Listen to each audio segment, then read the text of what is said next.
Welcome back. ફરી એક વાર આપણે ઘટના તરફ લઈ જઈએ જે આજે અમદાવાદના બોપલ વિસ્તારમાં સર્જાઈ છે। જી હા, અમદાવાદના બોપલ રોડ પર ફરી એક વખત એક ધનના શેઠે સર્જ્યો છે અકસ્માત। ઝી 24 કલાક પાસે ધનના શેઠ રિપલ અંગે એક્સક્લુઝિવ માહિતી સામે આવી છે। રિપલ પંચાલે અગાઉ પણ અકસ્માત સર્જ્યો હતો। જી હા, રિપલ પંચાલે સપ્ટેમ્બર મહિનામાં પણ અકસ્માત સર્જ્યો હતો। તેણે સપ્ટેમ્બર મહિનામાં બોડકદેવમાં અકસ્માત સર્જ્યો હતો। નશેડી રિપલ પંચાલ દારૂ પીને ગાડી ચલાવવાનો શોખીન છે અને તે જાણે કે આ મામલે રીઢો ગુનેગાર બની ગયો છે। એક બાદ એક તે અકસ્માતની ઘટનાઓને બિંદાસ અંજામ આપતો જઈ રહ્યો છે। ફરી એકવાર તસવીરોમાં આપ જોઈ રહ્યા છો ધનના શેઠને કે જેને લઈ જવાઈ રહ્યો છે, પરંતુ તે હવે કેમેરા સામે પોતાનો ચહેરો છુપાવી રહ્યો છે।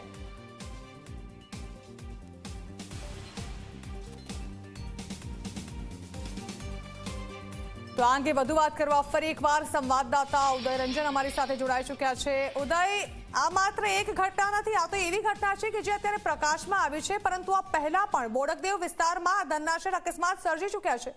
જણાવવા માંગીશું ઝી 24 કલાક પાસે આ અકસ્માતની શું એક્સક્લુઝિવ માહિતી સામે આવી?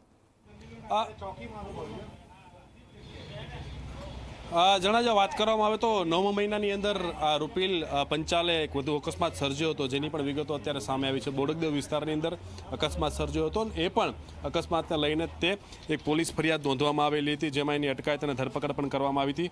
જે પ્રમાણે સૂત્રો જણાવી રહ્યા છે પ્રમાણે એ અકસ્માત જે સર્જ્યો ખુદ પોલીસની વાહન સાથે અકસ્માત સર્જેલો હતો, ત્યારબાદ જે છે પોલીસે કાર્યવાહી કરી હતી। આજની જો વાત કરવામાં આવે તો આપ દ્રશ્યોમાં જોઈ શકો છો અત્યારે કે એમ ટ્રાફિક ડિવિઝન પોલીસ છે ત્યાં અત્યારે રૂપિલ પંચાલને લાવવામાં આવેલો છે, પોલીસ કસ્ટડીમાં રાખવામાં આવેલો। પોલીસ અત્યારે જે છે એમ ટ્રાફિક પોલીસ દ્વારા જે કામગીરી અત્યારે કરવામાં આવી રહી છે, આ આખા દ્રશ્ય આપણે જે જોઈ રહ્યા છીએ અત્યારે સરખેજ ખાતે આવેલો એમ ટ્રાફિક એમ ડિવિઝન પોલીસ સ્ટેશન છે, હજી પણ નશામાં છે અને નશો નથી ઉતરેલો। વાત કરવાનો પ્રયત્ન કરીશું। રૂપિલભાઈ, શું કર્યું તમે? કઈ ખ્યાલ છે? શું કર્યું તમે? કઈ ખ્યાલ છે? અકસ્માત કર્યો? નશામાં છો? જી સર। તો બોલતા કેમ નથી? નોર્મલ છું। નોર્મલ છો? જબરદસ્તી મારી જોડે ઇન્ટરવ્યુ લેવામાં આવી રહ્યો હતો। કોણ યાર અકસ્માત સર્જ્યો? કોણ જોડે નહીં? શું કાંઈ પારિવારિક પ્રશ્નો ચાલે છે? ના હે? ક્યાંથી દારૂ પીને નીકળ્યા હતા? કોની સાથે પીતો હતો? કોની સાથે નહીં। તો આ દારૂના નશામાં તો છો તમે? જરા બી નહીં। અકસ્માત સર્જ્યોનો અફસોસ છે કાંઈ? જરા બી નહીં। અફસોસ નથી? તો આ રૂપિલ પંચાલ છે, તમે જોઈ શકો છો કે ખુદ પોતે જણાવી રહ્યો છે કે એને કોઈ પણ પ્રકારનો કોઈ અફસોસ છે નહીં, એને કોઈ અકસ્માત સર્જ્યો નથી, અને દારૂ પણ નથી પીધો। નશો એટલો ચડી ગયેલો છે કે એને કોઈ પણ વસ્તુનો અત્યારે હાલ ભાન નથી, અને આના શબ્દો છે કે એને કોઈ પણ પ્રકારનો અફસોસ છે નહીં। જણા બિલકુલ કોઈ અફસોસની લકીરો પણ તેના ચહેરા પર ઉદય નથી દેખાઈ રહી। શું સરભરા કરવામાં આવશે હવે પોલીસ દ્વારા આ રીઢા આરોપીની?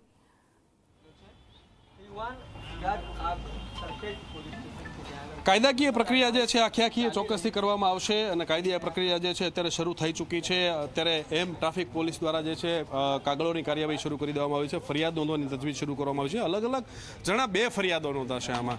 પહેલી ફરિયાદ જે છે એ પ્રકારની નોંધાશે અકસ્માત સર્જવો, બીજી જે ફરિયાદ નોંધાશે એ નોંધાશે કે જેણે નશો કરેલો છે તેને લઈને એના રિપોર્ટ કરવામાં આવશે, બ્લડ રિપોર્ટ ચેક કરવામાં આવશે। જો એમાં દારૂની માત્રા મળી આવશે ત્યારબાદ જે છે અલગથી પ્રોહિબિશનનો અને દારૂનો ગુનો જે છે નોંધવામાં આવશે। આ પ્રકારે અલગ અલગ 2 ફરિયાદો જે છે નોંધવામાં આવશે। જણા જી બિલકુલ ઉદય, બોડકદેવમાં પણ અકસ્માત સર્જી ચૂક્યો છે, વધુ એક અકસ્માત સર્જ્યો છે તેણે।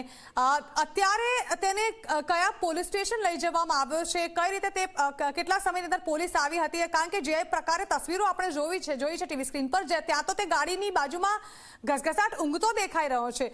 આખી કાર્યવાહી શું થઈ અને પોલીસ સ્ટેશન લાવવા સુધીમાં?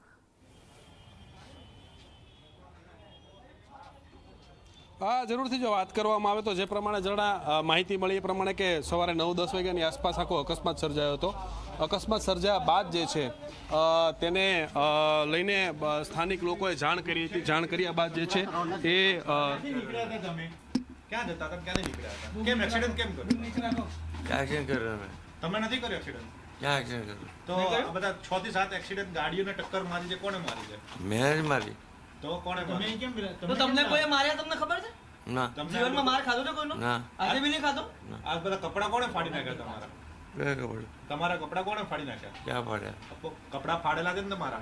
क्या फाड़ा તમે પોલીસ સ્ટેશનમાં જો ખબર છે તમને એ વસ્તુ? है ना હે? તો કેમ પોલીસ સ્ટેશનમાં કેમ લાયા છો? શેનો નશો કર્યો છે? દારૂ પીધો છે? कोई नशा नहीं करो હા. તો मैं તમે कोई कपड़े फाड़ेला અચ્છા, नहीं તમે કઈ ગાડી ચલાવતા હતા? Audi Audi. ઓકે. આમાંથી કેટલા વાહનને ટક્કર મારી તમે? ક્યાં પડી છે ખબર છે? ક્યાં છે Audi? Police station police station. શું કામ પડી છે? કેટલા માર્યા છે? કેટલા માર્યા છે? कितना मारे કેટલા પેક માર્યા? કેટલા દારૂ માર્યા? પીધો? શું પીધું? लोग महाराज શેનો નશો नहीं કર્યો? भाई નહીં માર્યા? તો થયું શું? No comments no comment. No comments VIP છો? તમને ભાઈ દુઃખ છે જે તમે જે વીઆઈપી છો? હે વીઆઈપી છો? ટ્રિપલભાઈ, આ તમે જે કર્યું તમને સેજ પણ દુઃખ છે ખરા કે ભાઈ તમે हाँ दुख छे टीवीएस है मारो वकील जवाब आपसे તમારો વકીલ જવાબ આપશે એમ? એટલો બધો પાવર છે? આ કોઈ હમણાં મરી ગયું એક્સિડન્ટમાં તો કોણ જવાબદાર છે તેના માટે? એટલા માટે તમે એક્સિડન્ટ કર્યો? થયું હા? એનીથિંગ હેપન અરે આ તો તમને પૂછીને ગુજરાતમાં દારૂ બંધી છે ખબર છે? ખબર છે તમારી પાસે મંજૂરી છે દારૂ પી નીકળવાની? ક્યાંથી લાવે છે? આજે મારી પરમિશન છે તમારી પરમિશન છે? તમે શું થયું એ મને કહો ખાલી એક્સિડન્ટ કર્યો એ બધા 6 થી 7 ગાડી ક્યાંથી લાવે છે? દારૂ ક્યાંથી લાવે છે તમે? મેં શું એક્સિડન્ટ કર્યો મને કહો દારૂ ક્યાંથી લાવે છે તમે? ભાઈ આગળ 7 વધો. ગાડીને એક્સિડન્ટ કર્યો છે તમે ભાઈ. શું કર્યું એટલે? ભાઈ તમારી જોડે તમે કહો છો તમારી જોડે મંજૂરી છે પોલીસને મંજૂરી આપેલી તમે દારૂ પી નીકળો તો બહાર? ના તો પછી કઈ મંજૂરી છે? પોલીસમાં થોડી મંજૂરી આપે તો કઈ મંજૂરી છે? મારી પરમિશન છે પરમિશન છે. વકીલ આપે ડ્રાઈવરની મંજૂરી છે? પરમિશન કોણ આપે? વકીલ આપે તમને પરમિશન? નો કમેન્ટ્સ ચાલો બેસો ચલો હવે બહાર અકસ્માત તો કર્યો છે. તો જણા તમે આ શબ્દો સાંભળ્યા, એનું જે બોલવાનું અને વર્તન કરવાના શબ્દો જે આપણે જો સાંભળી રહ્યા છીએ, એને કોઈ પણ તો ઝી 24 કલાકના કેમેરા પર ધન્ના શેઠ આરોપી રિપલ પંચાલ કેદ થઈ ચૂક્યો છે. તેનું વર્તન અને જે પ્રકારે તે નિવેદનો આપી રહ્યા છે ચોંકાવનારા છે. તેનું કહેવું છે જવાબ મારા વકીલ આપશે. હાલ રિપલ પંચાલ જેને પોલીસ સ્ટેશન લઈ જવામાં આવ્યો છે ત્યારે તેણે કહ્યું છે કે મને આ ઘટનાનો કોઈ અફસોસ નથી, જોકે તેને ખબર પણ નથી તેણે શું કર્યું છે.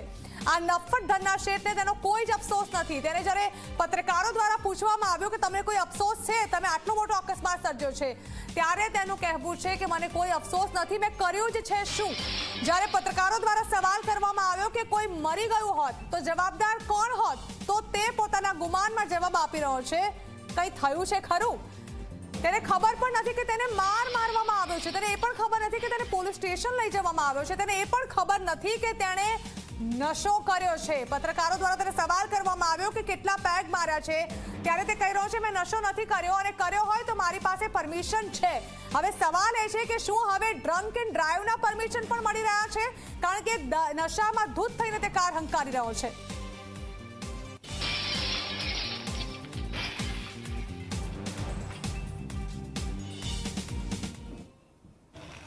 શું કર્યું તમે કઈ ખ્યાલ છે? અકસ્માત કર્યો? નશામાં છો? જી સર. તો બોલતા કેમ નથી? નોર્મલ છું નોર્મલ છો? જબરદસ્તી મારી જોડે ઇન્ટરવ્યુ લેવામાં આવી રહ્યો હતો કોની યાર અકસ્માત સર્જો? કોઈ જોડે નહીં શું કાંઈ પારિવારિક પ્રશ્નો ચાલે છે? ના હે? ક્યાંથી દારૂ પી નીકળ્યા હતા? કોની સાથે પીધો હતો? કોઈની સાથે નહીં તો આ દારૂના નશામાં તો છો તમે. જરા બી નહીં અકસ્માત સર્જોનો અફસોસ છે કાંઈ? જરા બી નહીં અફસોસ નથી.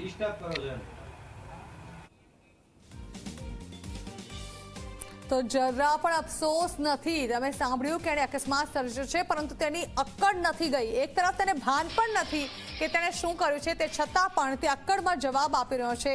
તેને કંઈ જ ડર નથી. તેનું કહેવું છે કે તમારી સાથે મારો વકીલ વાત કરશે, નો કમેન્ટ્સ. જ્યારે તેને પકડીને મારવામાં આવ્યો, જ્યારે તેને અકસ્માત સર્જ્યો, ત્યારે તેનો કોઈ અફસોસ તેને નહોતો, પરંતુ અત્યારે પત્રકારો સાથે વાત કરવામાં તેની અચાનક અક્કડ બહાર આવી ગઈ. આ બધા 6 થી 7 એક્સિડન્ટ ગાડીઓને ટક્કર મારી છે, કોણે મારી છે? મેં જ મારી તો કોણે મારી? તો તમને કોઈ માર્યા તમને ખબર છે? ના જીવનમાં માર ખાધો છે કોઈનો? ના આજે બી નહીં ખાધો? આ બધા કપડા કોણે ફાડી નાખ્યા તમારા? क्या खबर તમારા કપડા કોણે ફાડી નાખ્યા? क्या फाड़ा કપડા ફાડેલા છે ને તમારા? क्या फाड़ा તમે પોલીસ સ્ટેશનમાં જો ખબર છે તમને એ વસ્તુ? है ना હે? તો કેમ પોલીસ સ્ટેશનમાં કેમ લાયા છો? શેનો નશો કર્યો છે? દારૂ પીધો છે?